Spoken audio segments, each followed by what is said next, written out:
CH-109 game of love. Anika इस वक्त एकांश को चिढ़ाते हुए कमरे से बाहर भाग गई। वो इस वक्त बेबी पिंक कलर के सॉफ्ट फ्लफी जैकेट में थी, जो कि उसके घुटनों से थोड़ा ऊपर तक था। नीचे उसने ब्लू जीन्स का शॉर्ट हा था। बाल खुले थे उसके और पूरे फार्म हाउस में वो एकांश से बचते हुए चक्कर काट रही थी। एकांश जो इस वक्त हाई लेंथ कोट और ब्लैक पेंट में था और सेट किए हुए बाल के साथ काफी ज्यादा डैशिंग लग रहा था, वो अनिका को पकड़ने की कोशिश कर रहा था। अनिका भी स्कूल टाइम पर मैराथन चैंपियन हुआ करती थी और एकांश भी कभी एक बेहतरीन स्पोर्ट्स मेंबर हो चुका था। दोनों इस वक्त विला में तूफान मचा रहे थे। एकांश ने ठान लिया था कि आज तो उसे सताने का बदला वो अनिका से जरूर लेगा। अनिका अपने पीछे दौड़ते हुए एकांश को देखती है तो सोफे पर से पिलो उठाकर उसे दे मरती है और आगे भागने लगती है तो कभी दूसरे रूम में चली गई।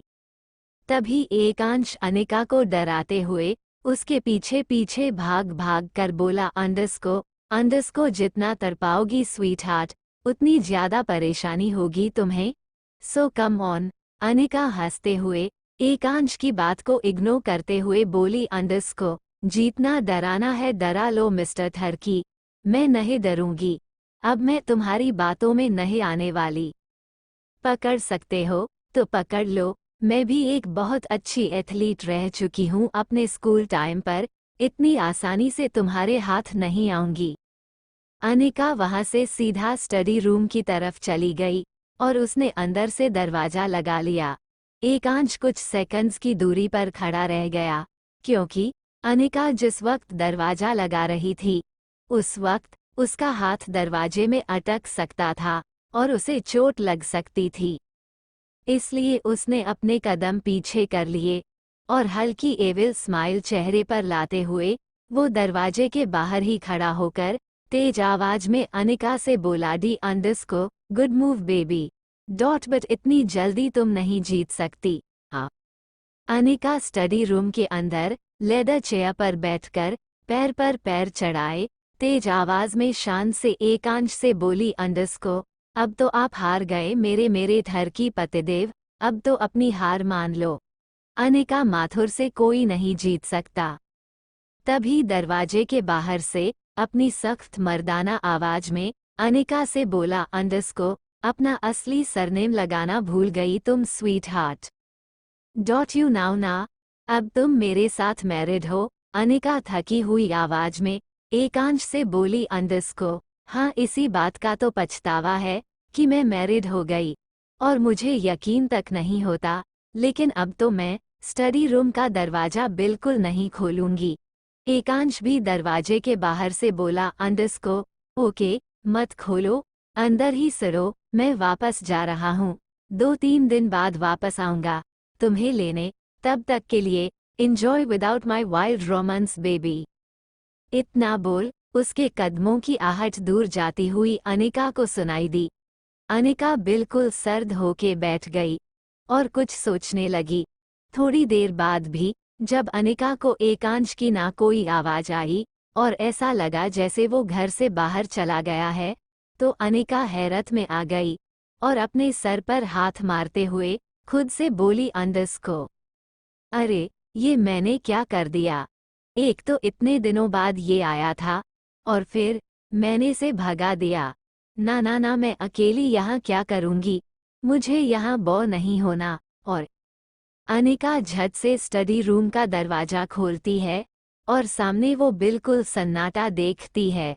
वो आवाज देते हुए बोली, अंडस को मिस्टर थर्की कहाँ हो तुम, मैं मजाक कर रही थी। देखो अगर तुम्हें कहीं भी जाना है तो पहले हम इंडिया चलते हैं, उसके बाद तुम भले ही पूरी जिंदगी गायब रहना, मुझे कोई फर्क नहीं पड़ता, लेकिन या फिर कम से कम मेरा वीजा और पासपोर्ट दे दो ताकि मैं दोबारा इंडिया जा सकूं। एकांश तुम चले गए क्या, देखो मैं बाहर निकल गई, मैं 2 दिन और यहाँ नहीं रह सकती अकेले, प्लीज बाहर आओ, कहाँ हो तुम, वापस आओ।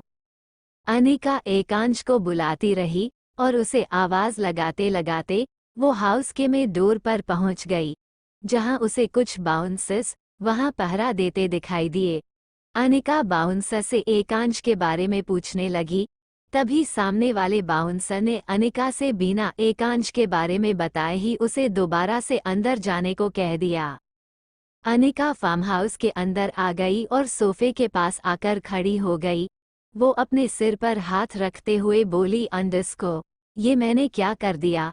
मैंने एकांश को भगा दिया। अब वो जब तक नहीं आएगा तब तक मैं यहाँ कैसे रहूंगी अकेले? मुझे इंडिया जाना है वापस। तभी अचानक से उसे पीछे से किसी ने पकड़ लिया। एकांश था, जिसने अनिका की पीठ को झटके से अपने सीने से चिपका लिया और उसकी गर्दन में अपना चेहरा घुस आते हुए उसकी गर्दन पर किस कर लिया। और फिर एकांश अनिका की बॉडी टेम्परेचर को महसूस करते हुए बोला, अंडस्को, तो इस गेम में मेरी जीत हुई। अनिका आंखें बड़ी करके हल्के से गर्दन घूमते हुए एकांश से बोली, अंडस्को, क्या मतलब? ये तो चीटिंग है ना? दौड़ने में तुम मुझसे नहीं जीत पाए, तो ऐसे गेम जीतने की कोशिश की तुमने? तभी एकांश अनिका को घुमाकर उसे अपने सीने से चिपकाते हुए उसके चेहरे के किनारे पर अपनी 2 उंगलियां फिरते हुए बोला, अंडस्को, चीटिंग नहीं है बेबी, ये लव का गेम है। तुम नहीं समझोगी। और चीटिंग तो तुमने की है। तुमने कहा था कि तुम मुझे सेड्यूस करोगी, लेकिन फिर देखो कैसे चोरों की तरह भाग गई। Not fair baby. अब तुम देखो मैं तुम्हारे साथ क्या करता हूँ। अनिका एकांश के दोनों कंधों पर हाथ मारते हुए एकांश को देखकर बोली, अंडस्को, तुम कितने बुरे हो। एकांश ने झुककर अनिका को गोद में उठा लिया और एक नज़र अपनी गोद में पड़ी अनिका का चेहरा देखते हुए बोला, अंडस्को, अच्छा बनने की जरूरत नहीं है मुझे बेबी, मैं बुरा ही सही हूँ। जब बुरा होने से मैंने तुम्हें अपना बना लिया। और फिर वो अनिका को कमरे में ले आया और फिर उसने उसे बेड पर पटक दिया। उनका जोर से चिल्लाते हुए बोली, अंडस्को, उई माँ, आज तो गई मेरी कमर। एकांश ने अपना हाई लेंथ कोट को उतारकर सोफे पर फेंक दिया और बेड पर आते हुए उसने अनिका को पीछे की तरफ धक्का दे दिया और खुद उसके ऊपर आते हुए अनिका के चेहरे को बड़ी ही बारीकी से देखने लगा। अनिका भी एकांश के हैंडसम चेहरे को घबराते हुए देख रही थी। उसकी घबराहट साफ साफ बता रही थी कि उसे अपने साथ होने वाले अगले सीन का डर है। अनिका अपने मग का पानी गटकते अपनी आंखें बंद कर लेती है। वही एकांश अनिका के राइट गाल पर किस कर दिया, जो कि बहुत सॉफ्ट थी, और अनिका ब्लश करने लगी। अब भी अनिका की आंखें बंद थी। तभी एकांश अनिका के होठों पर अपने होठ रख उसे पैशनेटली चूमने लगा और एक हाथ उसकी कमर पर सहलाते हुए उसने अचानक अनिका के होठों को बाइट कर लिया।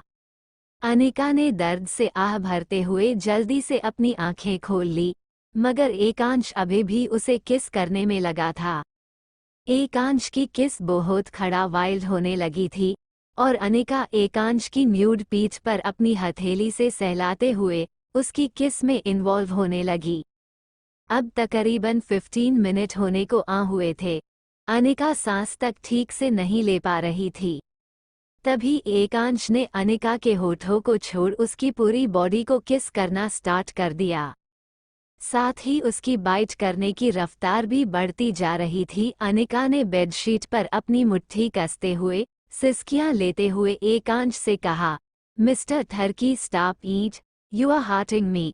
एकांश अब भी अपने काम पर बना रहा और अनिका उसे रोक न पाई।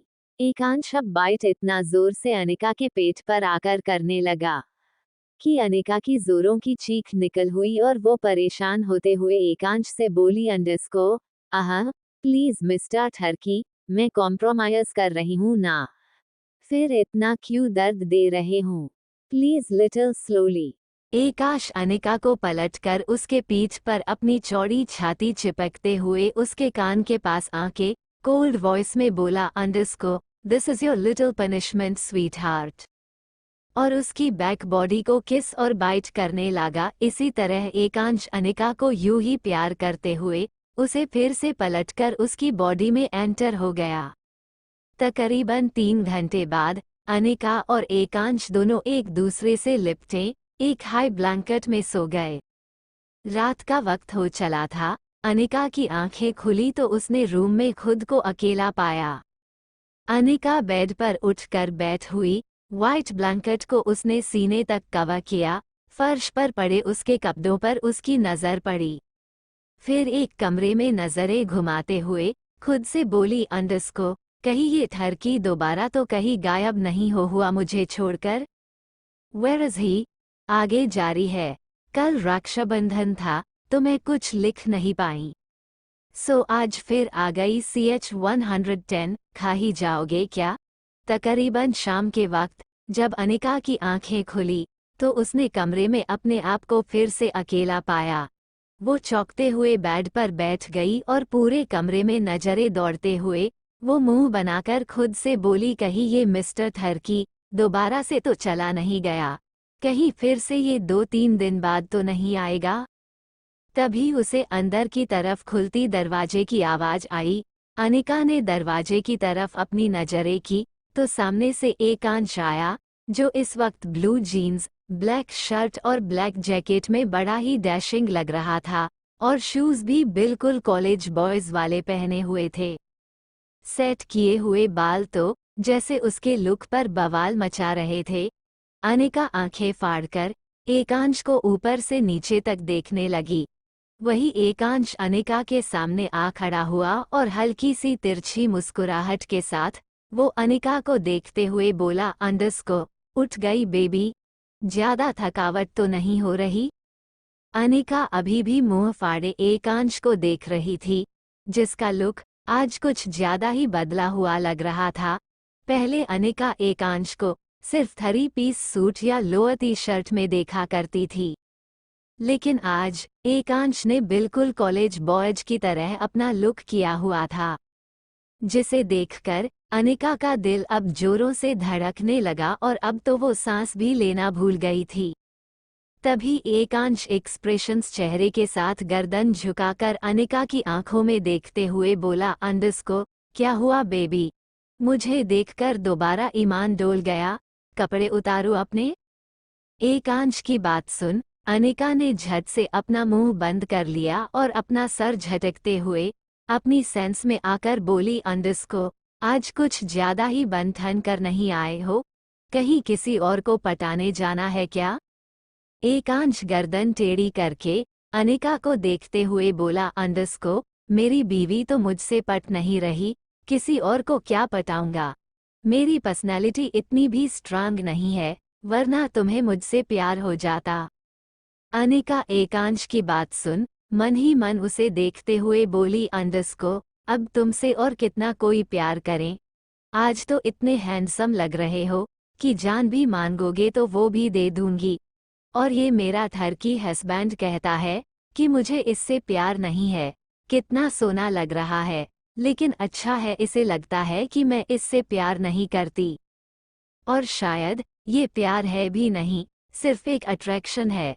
अगर इसे ये भी बता दिया कि इसका लुक मुझे बहुत ज्यादा अच्छा लगता है तो 7वें आसमान पर चढ़कर नाचेगा। इसे जमीन पर ही रहने देती हूँ। चल अनिका, इसके लुक को इग्नोर करने का नाटक कर। बोलते हुए अनिका एकांश के चेहरे से अपनी नजरें फेरते हुए गर्दन दूसरी तरफ करके बोली, अंडस्को, हाँ ठीक ही सोचते हो तुम, और मुझे इम्प्रेस करना इतना आसान भी नहीं है। ये थर्कीनेस दिखाना ही हस्बैंड का काम नहीं होता। एक लड़की को इम्प्रेस करने के लिए उसके तौर तरीकों से उसकी लाइफ में एंजॉयमेंट भरनी होती है, जो तुम्हारे बस की बात नहीं है। तुम तो बस बेडरूम में रोमांस करना जानते हो। बाहर की दुनिया तो तुमने लगता है कभी देखा ही नहीं है, या फिर अपने पार्टनर को दिखा ही नहीं पाओगे। चलो छोड़ो, मैं भी किससे ये सब बोल रही हूँ। हटो, मुझे वॉशरूम जाना है, कहते हुए अनिका बेड पर से उठ गई। तभी उसे अपनी बॉडी में हल्की थकावट महसूस हुई, जिसकी वजह से उसका सर घूमने लगा। अनिका 2 सेकंड अपना सर पकड़कर इधर उधर देखती है, तो उसे सब कुछ धुंधला दिखाई देने लगा, यहाँ तक कि सामने खड़ा एकांश भी। तभी एकांश ने उसकी कमर को होल्ड करके गर्दन झुकाकर अनिका की तरफ देखते हुए उससे पूछा, अंडरस्को, are you okay sweetheart? तुम्हारे साथ वॉशरूम में चलूं? अनिका कुछ ही पलों में अपनी बॉडी को कंट्रोल में करते हुए सिर उठाकर एकांश को देखते हुए बोली, अंडरस्को, अब वॉशरूम में भी तुम्हें अपने थरकीपन दिखानी है? छोड़ो, मुझे आती हूँ 2 मिनट में। इतना बोल अनिका वॉशरूम में चली गई। तकरीबन आधे घंटे बाद वो शावर लेकर बाहर आई। उसने अपनी बॉडी पर सिर्फ एक वाइट तौलिया लपेट रखा था, जिसकी लेंथ उसके घुटनों से थोड़ी ऊपर तक ही थी। एकांश, जो ब्लूटूथ पर किसी से बात कर रहा था, उसकी नज़र जब बाथरूम से बाहर आती है अनिका पर पड़ी, तो उसने तुरंत ही सामने वाले इंसान का कॉल डिस्कनेक्ट कर दिया और जल्द आंखों से अनिका को देखने लगा। अनिका के खुले गीले बाल उसके सीने तक बिखरे हुए थे और उसकी नेचुरल फेस की ब्यूटी इस वक्त बहुत ज्यादा ग्लो कर रही थी। अनिका, जो दूसरा टॉवल वार्डरोब से निकलते हुए अपने बाल पोंछ रही थी, वो नजरें उठाकर एकांश को देखते हुए सवालिया अंदाज में उसे पूछने लगी, क्या ओए मिस्टर थर्की, अब ऐसे मत देखो जैसे खा ही जाओगे। यहाँ इतनी ठंड लगती है कि पूछो मत। खिड़की दरवाजे सब बंद करके एग को गर्म टेम्परेचर पर ऑन कर दिया, फिर भी ऐसा लग रहा है जैसे हम सिसली में नहीं, सिसली हमारे अंदर है। अब हटो, मुझे कपड़े पहनने दो, कहते हुए अनिका एकांश के बगल से होते हुए वार्डरोब की तरफ जाने लगी। तभी एकांश उसे पीछे से बोला, अंडरस्को, कुछ अच्छा सा पहन लो स्वीट हार्ट, जिसमें तुम्हें ज्यादा ठंड न लगे, हम बाहर घूमने जा रहे हैं। अनिका, जो अपने लिए नॉर्मल से कपड़े निकाल रही थी, उसने अपने हाथों को रोकते हुए पीछे मुड़कर एकांश की तरफ से ऊपर से नीचे देखते हुए कहा, अंडरस्को, तो फाइनली आपको ख्याल आ ही गया कि हम हनीमून पर आए हैं और हनीमून पर बीवी को कहीं घूमने भी ले जाना होता है। वैसे कहाँ ले जा रहे हैं आप मुझे, मेरे थर्की पतिदेव?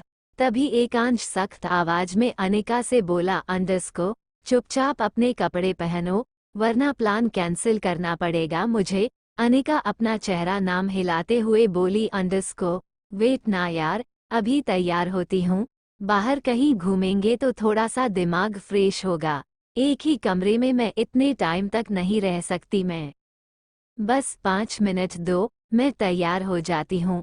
अनिका ने जल्दी से अपने कपड़े निकाले और चेंजिंग रूम की तरफ चली गई और वापस आए तो वो ब्राउन कलर के लेदर पेंट और ब्राउन हैवी जैकेट में थी।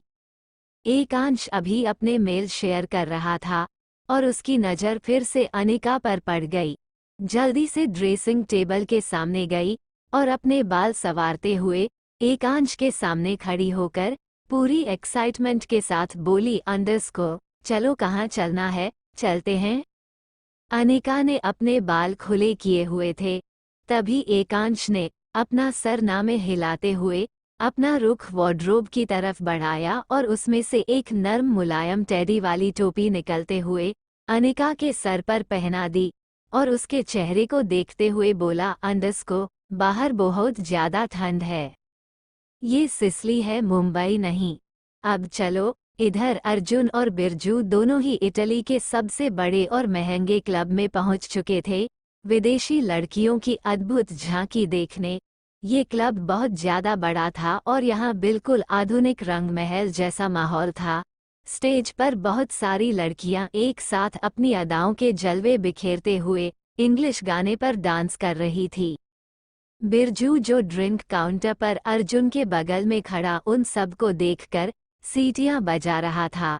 अर्जुन उसके कान के पीछे चपत लगाते हुए बोला, अंडरस्को, कबे, यहाँ भी तूने थरकी पाना शुरू कर दिया? यहाँ की एक मैडम भी तेरी लैंग्वेज नहीं समझ पाएंगी और तू चला सीटी बजाकर उन्हें लाइन देने। तभी बिरजू अर्जुन को छेड़ते हुए बोला, अंडरस्को, मगर आपको तो सारी भाषा आती है ना भैया जी? 6 विदेशी भाषाएं सीख चुके हैं आप और भी सीख रहे हैं। महाज्ञानी हैं आप तो, फिर भी भोजपुरी भाषा में बात करते हैं। हमें पता है आपको इसी भाषा में फील आता है, लेकिन आपको उनकी भाषा भी तो आती होगी ना। अरे इटैलिक नहीं आती तो अंग्रेजी में ही बात कर लीजिए। हमें तो वो भी नहीं आती। 8वीं फेल जो ठहरे, जाइए ना एक दो माल पता कर लाइए ना हमारे लिए, 2 ले आएंगे तो और अच्छा होगा एक ही साथ दोनों को। इतना बोलते हुए बिरजू शर्मा दिया। अर्जुन ने अपनी एक लात उठाकर बिरजू को मारते हुए कहा, अंडस को, साले ठरकी कहीं के, मुंबई में अकेली एक लड़की तुम्हारी बैंड बाजा कर चली जाती है, और यहाँ की दोनों लड़की संभालोगे तुम। सुधर जाओ, वरना जीजा जी से कहकर यही के जेल में बंद करवा देंगे तुम्हें, और जमानत भी नहीं होगी तुम्हारी। बिरजू अपना चेहरा दूसरी तरफ करके धीमी आवाज में खुद से बोला, अंडस को, सीधे तो ऐसे बन रहे हैं जैसे खुद बहुत सुधरे हुए हैं। अर्जुन बिरजू की तरफ देखते हुए सवालिया अंदाज में उसे देखते हुए पूछने लगा, क्या कहा अभी तुमने? बिरजू जल्दी से अपने चेहरे पर झूठी बनावटी मुस्कान लाते हुए जेड अर्जुन को जवाब देता है, कुछ नहीं भैया जी, हम तो बस ये कह रहे थे कि हाँ आप सही कह रहे हैं। कहाँ हम और कहाँ यह विदेशी परियां, हमसे थोड़ी ना पटेगी कोई, और आपके बस की भी बात नहीं है इन्हें पटाना। अर्जुन गुस्से से बिरजू को देखते हुए बोला, अंडस को, देख बेटा, हमें हुड मत दे। हम चाहे तो बिहार की सारी भाभियों पता ले, लेकिन कोई पसंद भी तो आए। फिर अर्जुन टेढ़ा मुस्कुराते हुए अपने पीछे के काउंटर पर अपने दोनों कोहनी पीछे की तरफ टिकाकर सामने क्लब की लाइट्स देखते हुए बोला, अंडस को, हमें पसंद तो हमारे भारत की ही कोई लड़की आएगी। बचपन में एक नज़र हमने एक लड़की को देखा था, मुंबई में ही, जब हमारे जीजा जी हमें हमारी दीदी के साथ मुंबई घूमने लेकर आए थे। हमें साइकिल चलाने का शौक था और हम चल पद दिए थे मुंबई की भीड़ भरी सड़कों पर साइकिल लेकर। बीच रास्ते में हम गिर गए थे, हमारे घुटनों पर बहुत गहरी चोट लगी थी। उस वक्त एक लड़की हमारे सामने आई, जिसने हमें पूरी हिम्मत के साथ सहारा दिया, खुद हमारी पट्टी की, अपने वो पैसे खर्च किए जो उसने अपने गुल्लक में जमा कर रखे थे। हमारे सामने उसने अपना गुल्लक फोड़ दिया और पास की दवाई की दुकान से जल्दी से हमारी दवाई लाकर दी हमें। हाँ, वो करीब 10 साल की होगी, पर हम उस वक्त 15 साल के थे। हमें अपने घाव पर किसी का छूना भी बर्दाश्त नहीं होता था, लेकिन उसके चेहरे को देखकर हम यही भूल गए थे कि हमारे उन घुटनों पर इतनी गहरी चोट लगी है। वो हमारे घाव पर एंटीसेप्टिक क्रीम लगाती गई। एंटीसेप्टिक लिक्विड उसने लगाया और हम उसे देखते ही रह जाए।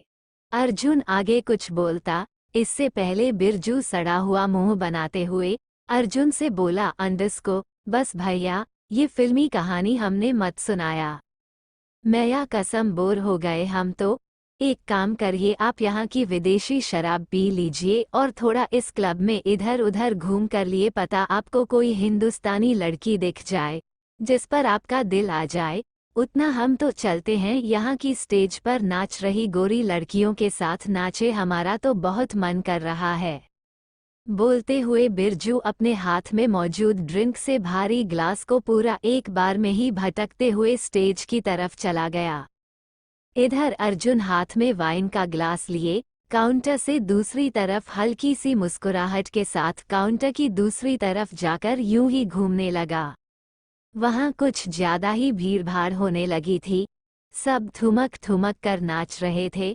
तभी अर्जुन, जो अपने ही ख्यालों में खोया था, अचानक से किसी से टकरा गया और उसका वाइन का ग्लास उसके हाथों से छूट गया।